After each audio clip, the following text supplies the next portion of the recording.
It's really impressive, I must admit, and it's amazing for the game. I think that they play back to back to back to back. There's a specific kind of silence a broadcaster makes right before he says something he actually means. It's shorter than a pause and longer than a breath. And if you've watched enough tennis on television, you learn to recognize it. On a rainy afternoon in Miami earlier this year, on a live segment of Tennis Channel Live, a 60-something man in a blue shirt made that silence.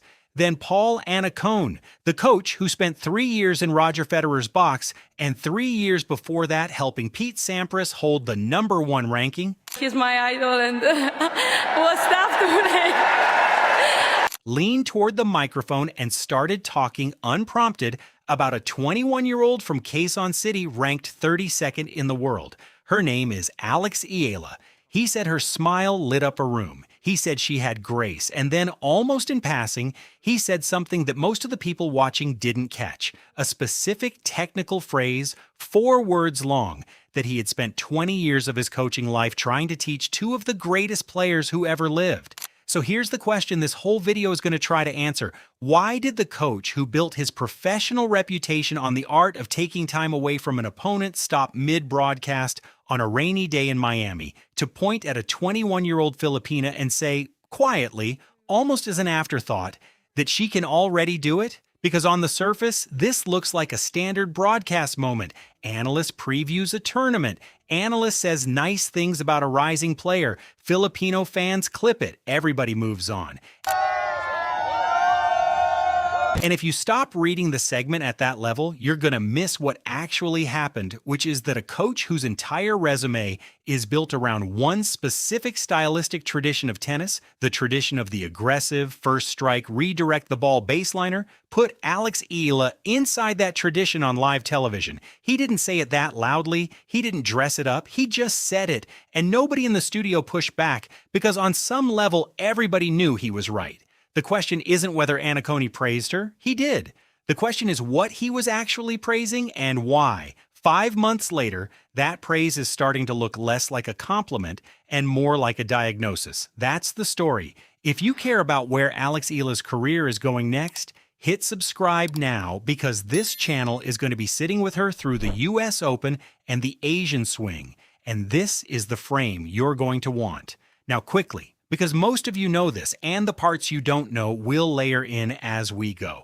Alex Eala is 21 years old. She is the first Filipina to break into the WTA top 20, currently ranked world number 20, which is a career high. In 2026 alone, she has a 37-19 record on tour. She has 1 WTA singles title to her name, and it is not a modest one. It's the Mubadala DC Open, a WTA 500, and she won it 2 weeks ago by beating Naomi Osaka, then Elina Svitolina, and then world number 3, Jessica Pegula in the final. That's the resume. That's the shape of the year. What matters for the reframe is a smaller detail hidden in there. That in early March of this year, when Paul Annacone said her name on television, she was ranked 32 in the world and had exactly 0 WTA titles and had never beaten a top 3 player in her life. Hold on to that, because in about 10 minutes, we're going to come back to it, and it's going to matter differently. Here are the pieces of the segment that don't add up under the obvious explanation. Take them one at a time. First, and this is the paradox that almost nobody flags, Paul Annacone opened his comments about Alex Eala by praising her manners. He said her smile lights up a room. He said that when she beat Iga Swiatek at Miami last year, she did it with a lot of grace and humility. Now, elite coaches do not usually go on national television to praise etiquette. Annacone has coached players who won 22 combined Grand Slams. His time is expensive. His words in a TC Live segment are, in a very real sense, a scarce broadcast resource. So why did he burn the opening seconds of an Indian Wells preview talking about how well-mannered she was on a court she had left almost 18 months earlier? Hold that question. We come back to it. Second paradox. In the same breath, Annacone did something that is genuinely unusual for a broadcaster in a preview segment. He named her specific ranking. He said, and I'm quoting directly from the transcript that Tennis Head reproduced from the broadcast, Obviously, she wants to get better than where she is now at 32 in the world. Broadcasters previewing tournaments almost never do this. They round. They say she's just outside the top 30 or she's climbing. Annacone gave the number, and then immediately after giving the number, he pivoted into a piece of technical vocabulary. He said she has a lot of good hand-eye coordination and the ability to take the ball early and redirect.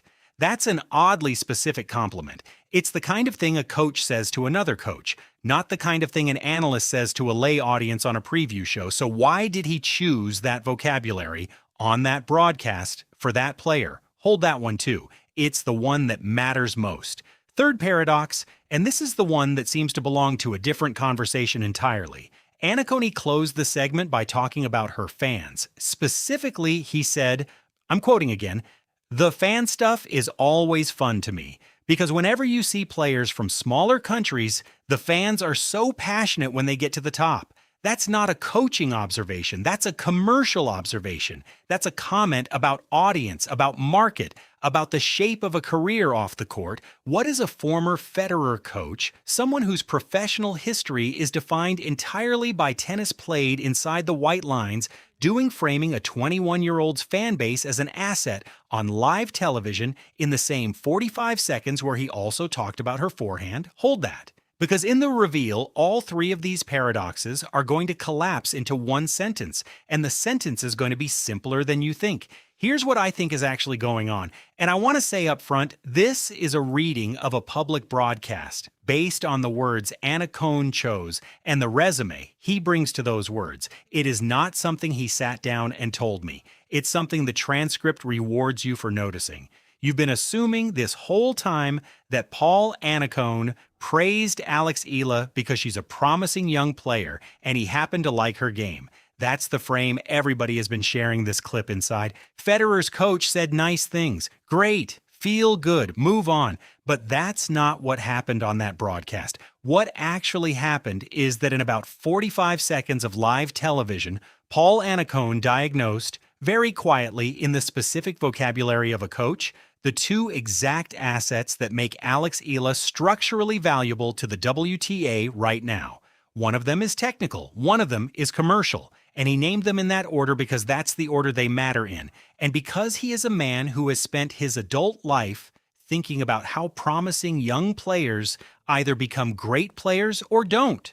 That's the reframe. Not Annacone praised her, Annacone diagnosed her. The grace and humility opener wasn't etiquette talk. It was Annacone locating her temperamentally, telling the audience she has the psychological equipment to survive the noise that comes with being the first Filipina at a WTA level. The take the ball early comment wasn't a generic compliment. It was Annacone placing her in the technical lineage he knows better than almost anyone alive as a player whose game is built around the one skill that has produced Grand Slam champions in his own coaching career. And the small country's fan base line at the end wasn't a throwaway. It was Annacone telling the WTA on the WTA's own broadcast partner that this player is a business asset as well as a competitive one. 3 sentences, 3 assets. One diagnosis, and the reason it took most viewers a second listen to hear it is that Annacone is not a loud broadcaster. He talks the way coaches talk, which brings us to the proofs. Take a breath here. I want to be honest, none of what I just said would matter if the diagnosis hadn't held up. Coaches say things on television every week. Broadcasters preview tournaments. Praise gets clipped, circulated, forgotten.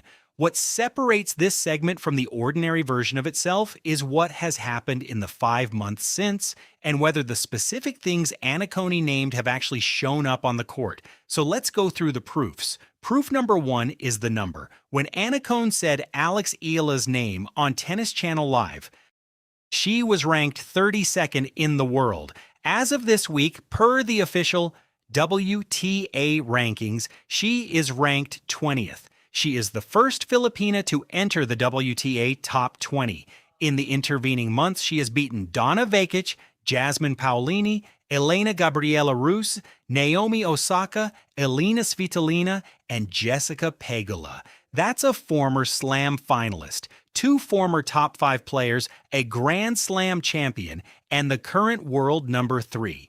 Annacone had said on air that he liked watching her play and continue to progress. Our progress is a soft word. 12 ranking places, a WTA 500 title, and a win over a top 3 player in 5 months is not soft progress. That's the trajectory the diagnosis predicted, cashing in on schedule. Proof number 2 is the vocabulary, and this is the one you have to sit with because it's easy to skate past. When Annacone said Alex Eala has the ability to take the ball early and redirect, he was not reaching for the nearest available compliment. That phrase is a category. In coaching language, taking the ball early means striking it on the rise before the ball reaches the top of its bounce, which compresses the time your opponent has to recover. Redirecting means changing the direction of a ball that was hit cross-court into a down-the-line reply, or vice versa, which forces your opponent to move against their own momentum.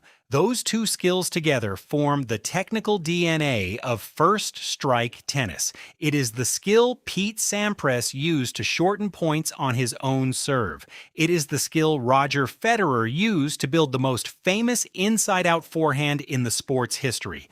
And Paul Annacone spent, depending on how you count, somewhere around 15 years of his professional life trying to sharpen those exact instincts in those 2 exact players. When a man with that biography says on live television that a 21-year-old Filipina already has those instincts, he is not paying her a compliment. He is placing her in the language of his own tradition.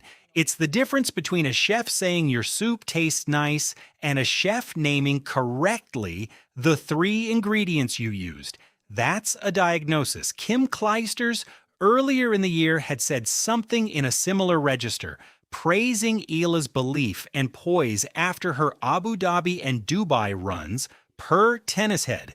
The pattern matters. Elite voices are describing Alex Eala in the language of how she plays, not in the language of where she's from or who she reminds them of or how many followers she has, how she plays. That's what changes when a career changes. Let that sit for a second because it's the hinge of the whole video. Then proof number 3, which is the one that turns the analysis into something you can actually watch happen. Proof number 3 is the 3rd set of the DC Open final 10 days ago. Alex Eala walked out onto center court in Washington against Jessica Pegula, the same Jessica Pegula who beat her 7-6, 5-7, 6-3 in the Miami semifinal last year, the match Annacone had specifically referenced on TC Live. Pegula won the first set 6-4. That's a match Annacone's Alex Eala from March would have almost certainly lost. Pegula is a specific kind of opponent. She is not a big hitter. She is an absorber. She takes your pace and gives it back to you with interest, and she almost never makes a physical error. If you want to beat her, you have to give her a shot she cannot get to. And in the second set, something started to shift. Eala won at 6-4, and in the 3rd set, on the biggest stage of her career against the world number 3, she won 6 games in a row, 6-0, a bagel against a top 3 player in a final. The scoreline is 4-6, 6-4, 6-0. It is now the first WTA 500 title in Philippine tennis history. Now here is what the tape shows, and I want to be careful. This is my read, not Annacone's. But if you go back and watch that 3rd set with his TC Live comment in your ear, what you will see is Alex Eala doing exactly the thing he named. She is taking Pegula's ball on the rise. She is redirecting cross-court balls down the line before Pegula can reset. She is compressing Pegula's recovery time point after point until Pegula, one of the best absorbers in the sport, is absorbing shots she does not have time to reach. That's not a coincidence. That is a specific technical skill applied at a specific competitive altitude, producing a specific result. Paul Annacone had said on national television that Alex Eala had that skill and could get better with it. 5 months later, in front of a home crowd of Filipino fans in Washington, D.C., the small country passion he'd also flagged, she used it to win her first title. The diagnosis was correct. Now, I have to stop and tell you the things this reframe does not prove. because a story is only as trustworthy as the parts it's willing to keep off the scoreboard.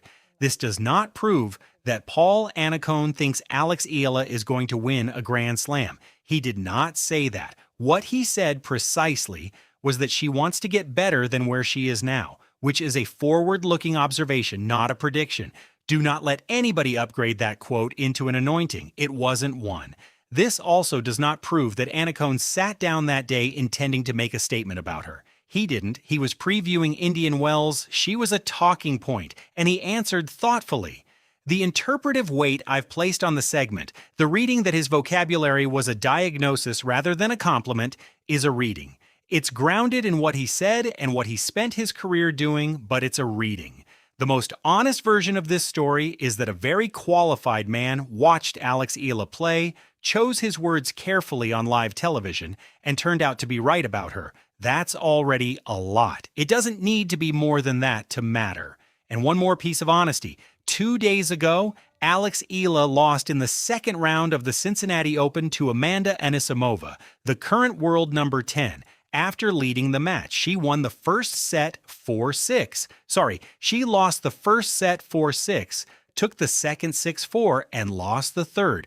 It is her first tournament as a top 20 player, and she went out in the second round. That is a real result. It sits inside the same story as the DC title. The player who can compress time against Pegula on Sunday can still lose a close third set to Anisimova on Tuesday. Both are true. The trajectory Annacone flagged is real. It is not linear. It never is. Here is what I think we're actually looking at. In the first week of March, on a rainy day in Miami, on a preview show that most tennis fans did not stop to rewatch, Paul Annacone said Alex Eala's name into a microphone and used the specific technical vocabulary he had once used inside Pete Sampras's and Roger Federer's boxes to describe what she does with a tennis ball. He did it without fanfare. He did it in the same 45 seconds where he also praised her manners and flagged her commercial appeal, because he is a man who has watched a lot of promising 21-year-olds either become great or not. And he knows that becoming great is a technical problem,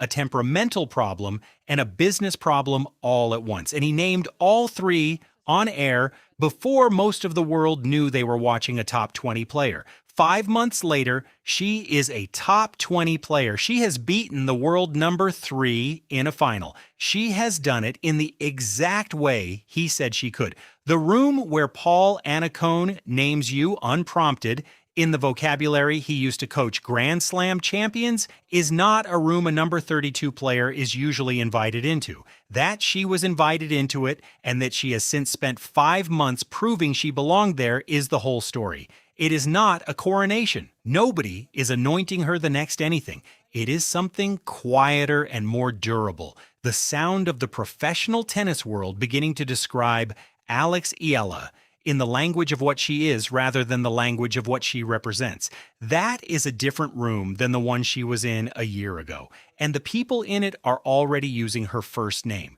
So a question, and I actually want to know the answer because I read every comment on this channel. Annacone opened his comments about Alex Eala by praising her smile and closed them by praising her hands. Which of those two do you think is actually what got him watching in the first place? Tell me below. Subscribe if you haven't, because Alex Eala walks into the US Open main draw next week as a top 20 seed for the first time in Philippine history, and this channel will be there for every round of it. I'll see you then.